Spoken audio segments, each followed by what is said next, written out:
Sebelum aku nak memulakan review untuk chapter 1024, aku just nak bagi satu appreciation dekat mangaka kesayangan kita, iaitu Eiichiro Oda, yang mana telah pun dikonfirmkan yang minggu depan chapter tak ada break. So maknanya akan ada 4 chapters in a row. Benda ni last berlaku adalah pada waktu 2019. Memang dah lama Oda tak buat benda ni. So Oda is on fire right now, and kita berharap yang Oda will keep doing like this. And kalau dia nak ambil break pun ambil lah, tak kisah, sebab dia deserve a break. Mungkin ramai antara korang tak tahu yang mangaka ni spend time, masa untuk buat manga ni sebenarnya sangat-sangat lama. Macam Oda sendiri, dia pernah bagi tahu dekat interview yang dia spend time hanya tidur 3 jam sehari. Korang bayangkan, tidur 3 jam sehari hampir hari-hari sepanjang hidup kau. Dah lebih 20 tahun dah One Piece ni. Sanggup? Tak sanggup kan? So, appreciate lah Oda. Walaupun dia ada break ke, kita just okay lah, nak ambil break, ambil lah. Tak ada hal lah. Okay, One Piece chapter 1024. Dekat 2 chapter sebelum ni, chapter 1022 dengan chapter 1023, dia banyak fokus dekat pertarungan antara Zoro dan juga Sanji menentang King dan Queen. Pertarungan antara first and second Yonko Commander tentang bakal Pirate King Commanders. So dalam 2 chapter ni juga ada sentuh sikit pasal Luffy dan juga Momonosuke. So dalam chapter 1024 pula memang langsung tak ada pasal diorang ni, kita pergi ke karakter-karakter lain. So awal-awal chapter tu dia more kepada update lah daripada semua Straw Hat selepas diorang habis bertarung. Aku tahu benda ni sebenarnya macam agak boring ataupun agak tak penting untuk pembaca, tapi sangat-sangatlah penting untuk Oda update kepada kita apa yang dah terjadi dekat the whole situation. Sekarang ni Usopp dah kat mana, Nami dah kat mana kan. Macam mana situation antara Beast Pirates dengan Straw Hat Alliance ni, dah berkurang ke? 10,000 dah jadi 5,000 ke? Benda-benda macam tu walaupun nampak remeh-temeh, tapi Oda kena bagi tahu sebab ini adalah peperangan guys. Peperangan yang melibatkan ramai gila orang, bukan sahaja Straw Hat dan juga Kaido. So awal-awal tu Usopp ada bagi tahu, dia macam biasalah Usopp kan, kita kenal lah, dia cakap yang dia ada Conqueror's Haki. Dan kita kena ingat, setiap kali Usopp menipu, 90% daripada penipuan dia itu akan menjadi kenyataan. So adakah ini adalah satu foreshadow bahawa Usopp satu hari nanti akan ada Conqueror's Haki? Aku dah pernah buat video pasal ni. Aku cakap yes, mungkin Usopp ada Conqueror's Haki. Kemudian chapter diteruskan antara perbualan Franky dan juga Nami. So diorang macam wonder lah kenapa live floor ni ramai sangat orang, ramai sangat opponent nak pergi kat live floor ni. Of course lah, sebab kat situ ada pertarungan antara King dan Queen dan juga Zoro dan Sanji. So diorang kononnya nak menolong lah diorang punya King dan Queen kan, first Yonko Commander lah kononnya lah kan. Tapi kita tahulah pertarungan ini sepatutnya tak boleh kacau. Tak boleh kacau untuk pihak Straw Hat, tak boleh kacau untuk pihak Beast Pirates. So Franky dan Nami tengah cuba untuk avoid benda ni daripada berlaku. And then kita move on kepada scene antara Brook dan juga Nico Robin. So nampak dekat sini Nico Robin dia tersenyum, tetapi nampak dia dah terbaring. Nampak macam Nico Robin dah gone lah. Untuk Wano ni nampak macam itu sajalah pertarungan yang dia akan lakukan. So dia macam rest lah. Tapi mesti ada possibility untuk dia bangun lepas ni. And then Brook ada cakap dengan Jinbei suruh padamkan api yang ada dekat dengan live floor pada ketika itu. Sebab kita tahulah Jinbei boleh keluarkan air kan. Tapi yang ironinya, yang keluarkan api ni juga datang daripada Kid Pirates, datang daripada Hit. So kemudian Jinbei ada keluarkan satu dialog. Dia tanya mana Kaido, ada orang tengah handle dia ke? Which is aku suka lah, dia macam transition daripada satu scene ke arah scene yang lain, iaitu transition daripada perbualan Jinbei tu ke arah Yamato versus Kaido. Yes, ini adalah satu part yang paling aku suka lah dalam One Piece ni, pertarungan antara dua ni dan juga dia Yamato punya backstory lah. So dalam pertarungan antara Yamato dan juga Kaido tu, kita nampak Yamato menggunakan serangan Thunderous Arrow dan juga Ringing Arrow. Namun kelihatan yang Kaido hanyalah tersenyum. Steady je bosku. So memang Kaido macam relax je, tapi at the same time Yamato ada cakap lah yang Kaido serang dia betul-betul, bukan main-main lah. Walaupun itu adalah anak dia sendiri, Kaido memang serang dia macam dia nak bunuh Yamato tu. Sebelum tu aku just nak cakap lah pasal sekuat mana Kaido ni. Kaido diintroducekan dalam chapter 795 dekat hujung-hujung arc Dressrosa. Waktu tu Oda sendiri tulis Kaido punya gelaran ni World's Strongest Creature. Oda juga tulis, if one on one, always bet on Kaido. Kalau satu lawan satu, bet dekat Kaido. So waktu aku baca chapter tu, aku macam terfikirlah, sekuat mana Kaido ni kan. Macam mana dia boleh dapat gelaran World's Strongest Creature ni kan. Padahal kalah 7 kali tak silap aku dalam chapter tu dia sebut kan. Ke bukan kalah, kena tangkap kan. Kena tangkap banyak kali kan. So macam meragui jugalah kekuatan Kaido ni. Tapi bila sampai dekat arc Wano, Oda macam lempang muka aku. Dia macam bagi satu kesedaran terhadap aku dan juga pembaca-pembaca manga One Piece yang lain yang tak percaya dengan kekuatan Kaido ni. Guys, kita cakap sikit pasal kekuatan Kaido ni. Dalam arc Wano sahaja, cuba korang teka dah berapa orang yang berlawan dengan Kaido. Lebih daripada 10 of course. And kalau aku kira betul-betul, total dia 15 orang guys. 15 orang dah berlawan dengan Kaido. Kaido tak ada rehat, tak ada break, tak ada ambil break macam Luffy ke apa, tak ada. So first Kaido lawan dengan Luffy, yang mana dia one shot lah Luffy tu kan. Kemudian Red Scabbards pula bertarung dengan Kaido, bertarung habis-habisan. Red Scabbard pun bukan calang-calang. Diorang boleh gunakan Ryo, iaitu Advanced Armament Haki. Diorang boleh menggunakan teknik Oden, Dogen Kotsuka. Walaupun tak sekuat Oden punya lah. Diorang nampak macam mencederakan Kaido, tapi in the end ke-99 tumbang. Tak larat bos. And then perlawanan diteruskan lagi. Kaido tak rehat, lawan lagi dengan Supernova, Luffy, Zoro, Law, Kid dan Killer. Lawan dengan Kaido dan juga Big Mom. Kita nampak sendiri, Zoro cederakan Kaido, Zoro dah scarkan Kaido. Luffy tumbuk sepak Kaido. Law pun ada cocok Kaido juga. Banyak serangan yang Kaido dah dapat, bertubi-tubi guys, tak henti. And then 5-5 ni pun dah kehilang mana lah. Zoro dah jadi mumia dah lepas lawan Kaido tu. Luffy pula dah tumbang ke bawah, diselamatkan oleh Hard Pirates. Nah, Law dengan Kid of course lah pergi berlawan dengan Big Mom. And then Kaido lawan pula dengan Yamato. Dah berlawan dengan Yamato ni, tersenyum lagi guys, tersenyum lagi. So itulah kekuatan Kaido. Kuat gila, World's Strongest Creature. Memang dia deserve title tu. Kalau kita kira betul-betul lah, 17 kali sebenarnya dia lawan. Walaupun 15 orang, 17 kali dah dia lawan. Dia lawan dengan Luffy first round, and then dia ada lawan dengan Big Mom. Walaupun tu hanyalah clash, tapi still lah Yonko lawan Yonko kot. And then lawan Red Scabbard semua lah. So 17 kali dah Kaido lawan. And ada orang argue dengan aku, ada orang argue dengan aku yang dia kata Shanks lagi kuat daripada Kaido lah, sebab Shanks stop Kaido dekat Marineford. Ok, persoalan dia sekarang tak kisah siapa lagi kuat, Shanks lagi kuat ke Kaido lagi kuat ke, kita tak tahu pun kekuatan sebenar Shanks kan. Tapi kalau yelah dia orang berlawan dekat Marineford dulu, confirm lah Shanks tu akan cedera. Confirm lah Shanks tu akan cedera parah. At least tu akan jadi perlawanan sengit. Masalahnya bila Shanks datang dekat Marineford, relax, tak ada cedera, tak ada apa, menunjukkan yang diorang dua tak berlawan. Aku tak rasa diorang berdua berlawan. Aku rasa Shanks dia cakap-cakap je, sebab Shanks tu kan suka menggunakan dia punya kata-kata kan. So yes, Kaido bagi aku Kaido paling kuat. Yonko paling kuat, Kaido. Walaupun aku paling minat Shanks, aku letak Kaido number 1. Okay, so tapi itu pendapat aku lah. And of course aku rasa Yonko Kaido ni lagi kuat daripada Emerald, lagi kuat daripada Akainu, lagi kuat daripada Aokiji. Aku letak Kaido number 1 guys, number 1. Sebab arc Wano ni dia macam Oda, dia pampang kat muka aku tau. Kaido ni kuat bro, macam tu lah. Banyak pula borak pasal Kaido kan. Okay, sorry. Kita sambung dekat One Piece chapter 1024. Scene diteruskan dengan backstory Yamato. Okay, so aku dah borak dengan Adam sebelum ni dekat collab yang latest ni.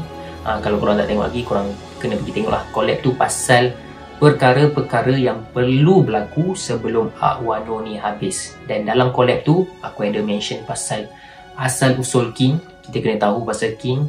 And then aku mention pasal asal usul Zoro, yang mana mungkin di-reveal sedikit demi sedikit dalam chapter ni.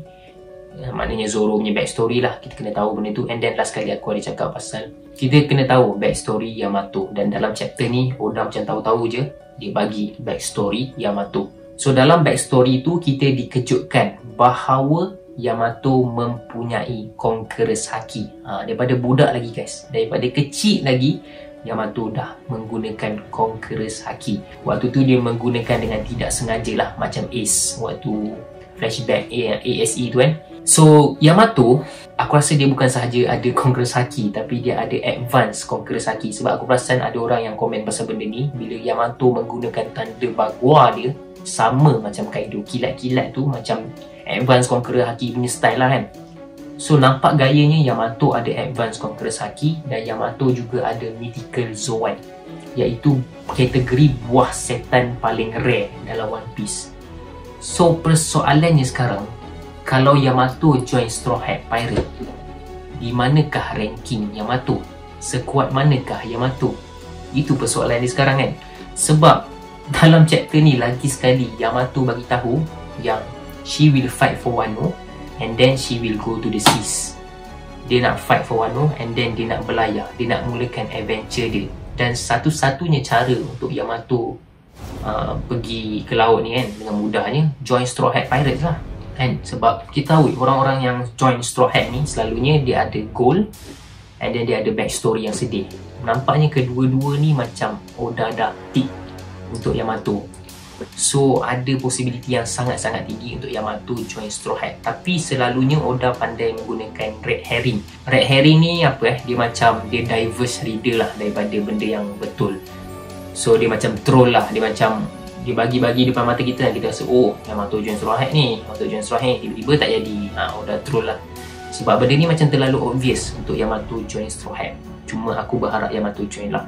Okay, bincang pasal kekuatan Yamato kalau Yamato join Straw Hat, dekat number berapa? Sejujurnya kalau ikut akal kalau ikut logik, sejujurnya Yamato lagi strong daripada Sanji, lagi kuat daripada Sanji.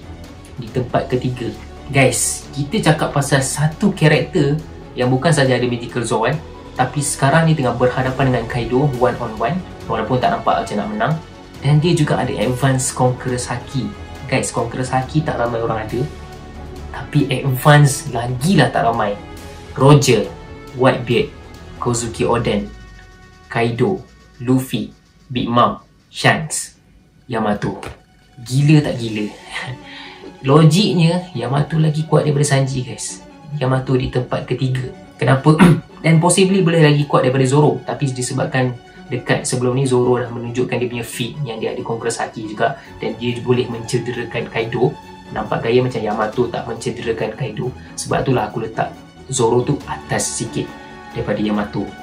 Tapi kalau ikut logik, Yamato sepatutnya lagi kuat daripada Sanji. Tapi jangan risau, Sanji masih ada potential. Masih ada lagi pasal red suit dia, mungkin ada kaitan dengan Lunarian dia. Cuma sekarang ni kalau ikut hati lah kan, Oda ni dah buat monster trio tu daripada awal, daripada 20 tahun yang lalu. Luffy, Zoro, Sanji, monster trio, 3 strongest character dalam Straw Hat. Dan aku rasa Oda nak kekalkan lah benda tu sampai bila-bila. Jadi Oda kena buat something untuk menunjukkan yang Sanji ni lagi strong daripada Yamato. Tapi masih ada possibility guys. Kita kena tengok Sanji lawan Queen macam mana, Yamato lawan Kaido ni macam mana. Aku bukan hater Sanji ke apa, aku cakap based on logic, based on akal. Kesemua power-power yang Yamato ada ni bukan bisya-bisya bosku. So sambung pasal flashback Yamato ni. So Yamato telah dipenjarakan oleh Kaido dengan beberapa samurai lain. So Yamato takut-takut, dia mula nangis-nangis. Sebab apa? Yalah, Yamato ni ayah dia Kaido dah bunuh Kozuki Oden. Dia pula masuk penjara dengan samurai-samurai yang mempertahankan Kozuki Oden. So Yamato rasa tak selamat lah. Tapi secara tiba-tiba samurai itu memberikan makanan kepada Yamato. So Yamato pun terharu. So sejak tu lah kot bond antara Yamato dengan samurai ni makin erat. And then Yamato punya appreciation lah terhadap samurai, terhadap Wano, terhadap Kozuki Oden makin lama makin mendalam lah sebab benda ni. So Yamato ada cakap tak makan ke kan, macam tu kan Yamato tanya kan. Samurai tu cakap samurai will not get hungry. Okay, so nampak yang salah seorang samurai dalam flashback Yamato ni, muka dia guys, muka dia sebiji macam Zoro guys. bukan sikit-sikit guys, sebiji macam Zoro. Dan aku confirm itulah Shimotsuki Ushimaru yang mana dah diberitahu oleh bos Yogoro dekat chapter sebelum ni. Ushimaru dengan Zoro ni banyak persamaan, cara diorang melawan, cara diorang menggunakan pedang, teknik-teknik diorang. Tapi bukan sahaja cara berlawan yang sama guys, muka pun sama. So of course Ushimaru ni ada kaitan dengan Zoro. Adakah dia uncle dia? Adakah itu atuk dia? Tua bapa dia? Aku confident aku predict awal-awal itulah ayah Ronorowa Zoro, Shimotsuki Ushimaru, ayah kandung Zoro. Bapa borik anak rintik, like father like son, sebiji, sama. Okay, so aku nak cakap sikit fakta-fakta menarik ataupun benda-benda menarik yang aku boleh relate, parallel antara diorang dua ni, karakter Ushimaru dengan Zoro ni. First, dalam chapter ni yang Ushimaru diintroducekan ni, Ushimaru ada cakap samurai will not get hungry. Kalau korang ingat dekat chapter 3, sewaktu Zoro diintroducekan yang dia kena ikat dekat tiang tu, dan ada budak kecil, budak perempuan datang bawa makanan dekat dia, Zoro kata I'm not hungry, sama macam apa yang bapak dia kata.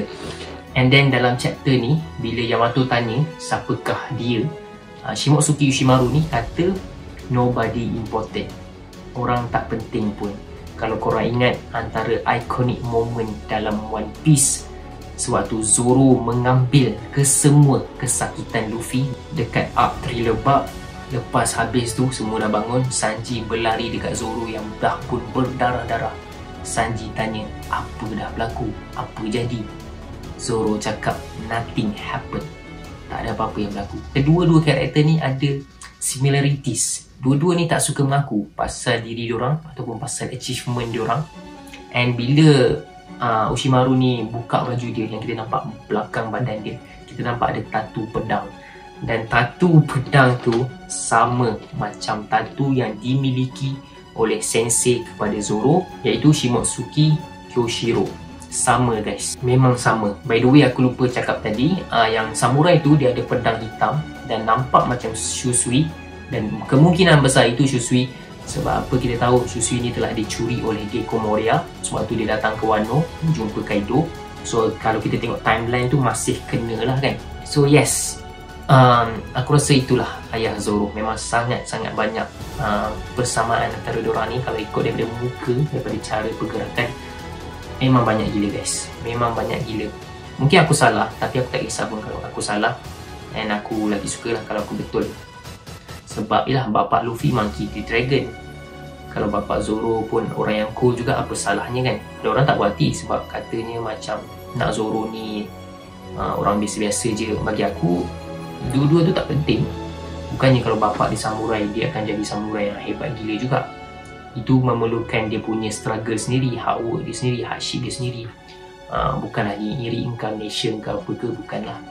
So aku tak kisah pun pasal benda tu. So dalam scene lepas tu, Yamato ada bagi tahu diorang lah yang dia ada journal Oden, tapi dia tak kerti baca sangat.